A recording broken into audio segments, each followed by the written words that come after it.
dama ko sant ba mu bëgg a dee di ñaanal nag suma rakk jooju Fodé nga xam ne dafa ñàkk premier combat bi te wax ne ko làmb noonu mais Fodé dafa tàng waaw loolu problème bi dafa calculé woon ne le 8e combat lay bëri moom moo tax mu tardé dañoo calculé woon communication moo def quoi waaw mais loolu du waral di menacé ah du waral di menacé non du waral di menacé man antenne lay doon nekk waaw man antenne lay doon waaw loolu waral di jërëjëf Tidiane Faye keroog ba may jël bari na fekk bàyyi ma ñëw.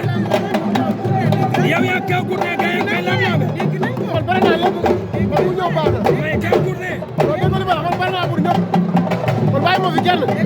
mais kenn waxu la ci dara ci yow. ki daan barki dem sa bari naa. kan moo daan. ki daan barki dem. moom laa yem rek. mooy kan. non donc war ma ci jaar. doxal nañu ne. Assane Ndiaye doxal na su ko baax ba desul lu mu xaalis benn bu seral. waaye dama doole. man ñoom laa soxla. Bébé Diène. déggoo ma ne ñoom laa soxla. Bébé Diène. déggoo ma ne ñoom laa soxla man. Bébé Diène. dañoo dañ may maytu. li mu def Baye Mandione. man dama aay ci waa Fass. ngay naan. dama aay ci waa Fass. da nga ay sama Fass. Bébé Diène kay. déggoo ma ne dama aay ci waa Fass. loolu laa lay waxal. loolu ñëpp. bàyyi woo kenn. Dakar mosuma am defet. loolu laay waxal. ku la jox avance Bébé Diène nga leen ko. oh ma jënd si ginaar. nga jënd si. dañoo ko dama si jënd ginaar rek tuddee ko. Basse Magal. waaw waaw ba pare joxe si. Basse Magal. moom daal di jox rek ba baax damay joxe. Tidiane Faye nii naa la. Tidiane Faye keroog bàyyi ma ñëw daan naa ñii la na bàyyi ñii la bu bàyyi yow loolu si wax. man bi maw la damay fanaan boo ko xam. dañ bàyyi loolu ñuy wax. waaw bàyyi ma ñoon amagul 45 ans tegewu ko sax. bàyyi ma boo koy xayma si 41 ans la am. kon bu ñu ko bàyyi loo gis nga nit lu muy défension. bés bu dul am place bu ko bàyyi loo loolu laay wax waaw. jaar nañu baax.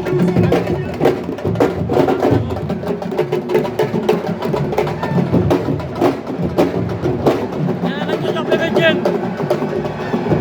Tidiane Faye nee na nañ ko jox Bébé Diène ndeysaan. le professeur de l'Ansar.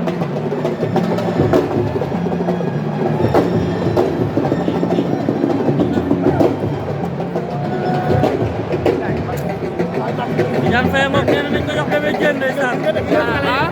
nee na nañ ko jox Bébé Diène. waaye kii dañ ko war a fay xaalis si làmb. waaw. ku ñëw gaara mais nag dañ ko fay xaalis. man néew ma dañ ma jox Bébé Diène ndax moo ko de. waaw. dama ne Assane Ndiaye doxal na suñu ko ba xaalis war cee génn. waaw bu am nu mu demee rek. mais tey bu avant mi ñëwoon nga jël. dégg nga lu baax dama si jënd ginaar lekk si pare paas joxe ci paasu màggal. ah loolu gën a dee. looloo gën a dee. loolu ba ñu sumay bët. dëgg la. lu leer laa lay wax. te coow bëri nii rek. waaw. on se connaît. dañ bàyyi loolu. on se connaît. Tigre ngoog. mais daf may ram bi. mais nii dama la ko war a may mais ko may ma ram bi. Tidiane Faye. gars may leen ma ram bi. gars may leen ma ram bi. gars may leen ma ram bi ram bi. non ram bi. Tidiane Faye may leen ma ram bi ram bi. gars yi dañ ko ragal. dañ ko ragal. mais yow ancien gloire nga léegi wala la la. non gars yi ma ragal rek bëgg maa yóbbu retraite te loolu du yoon. yow gars yi ñoo ma yow. c'est que mbëri bees yi yëpp nekk xam nga ñeme wuñ ñu moo tax. mbëri bees yi ñoo ñemewul mbëri yàgg. moom mooy Tigre numéro 2 mi ñu bëgg a jël numéro 1 bi ñu bëgg a jël. te numéro 2 bi taxaw man macha allah dama ragal ñu daw ko nag. Talfa na ñëw ñu may ko chance Talfa na ñëw ñu may ko chance. fan nga jël xanaa amul mbokk. non man instant bi comme li ma la wax rek. parce que li ma war a def lamb yëpp def naa ko. te yow xam nga fekkee nga démb fekkee nga tey fekkee nga lamb yëpp.